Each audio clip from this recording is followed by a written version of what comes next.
Hello guys, here's Programming to Inspire. Welcome to the first part of the TCP Messaging App.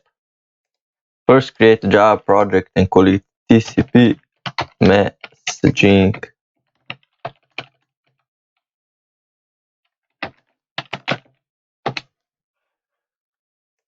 Now create a new class and call it server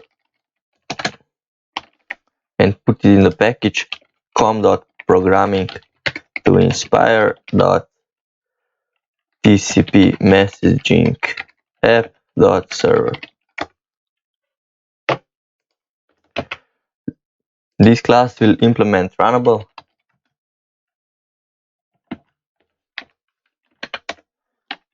Now create a few variables: private list socket user socket is equal to new array list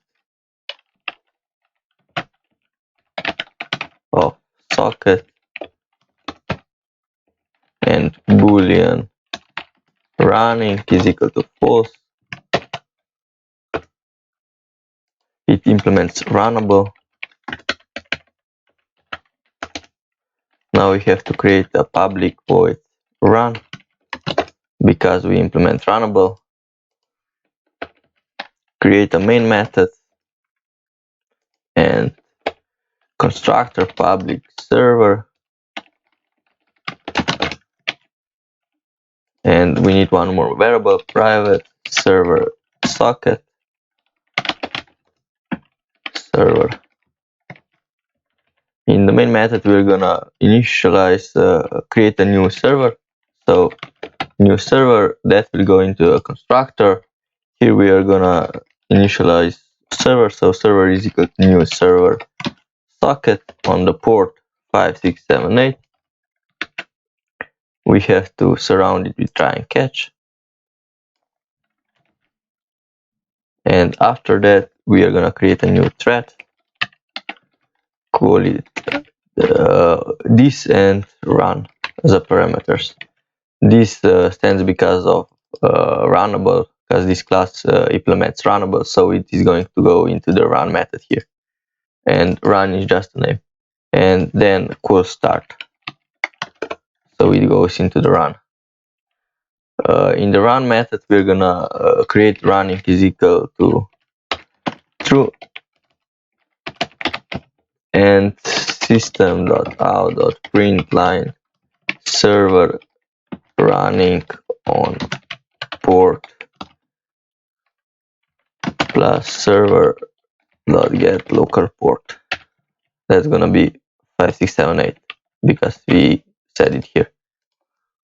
Now we are gonna call accept clients.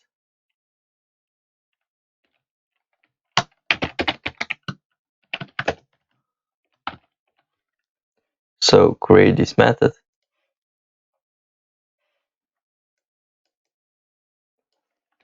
First create a socket client. Every client will have their own socket, so while running, create client is equal to server.accept. Every time someone connects to the server surrounding try and catch, we are gonna get a socket and we're gonna set it to this client socket. This is a temporary variable, so system.out.println new connection plus client. So that's a new client connected to our server. User sockets, let's call this sockets. So user sockets dot add client. Now we are gonna go into receive. We have to receive for every single client, so in the receive method we're gonna create a new thread every time, because every client has a different socket. And in the thread, when you initialize a thread like this, you have to call start, so it goes right in and public void run. This method runs when you call thread.start. socket s is equal to user sockets dot get the latest socket, so user sockets dot size -1, and now buffered reader in is equal to new buffered reader, new input stream, new input stream reader,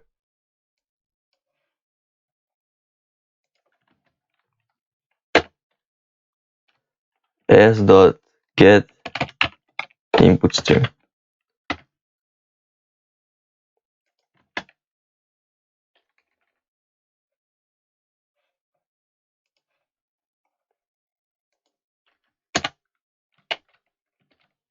We're missing the parenthesis, and now we have to surround it and try and catch. When we have an input stream, we can start a new loop of listening to our client. So while we are running,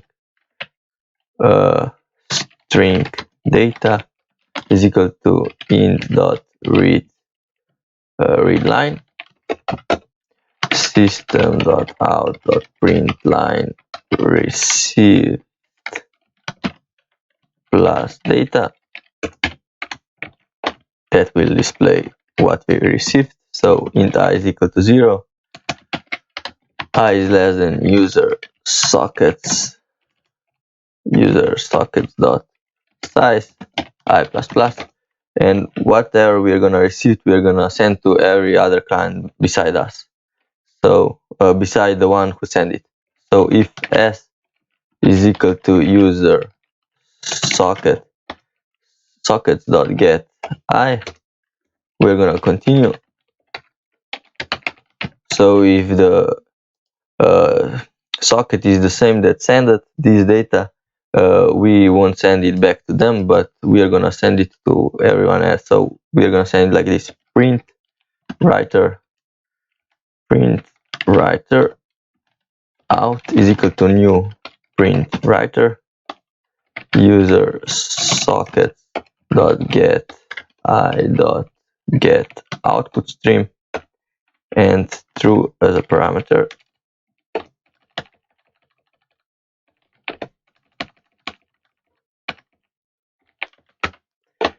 Out dot print line data out dot flash.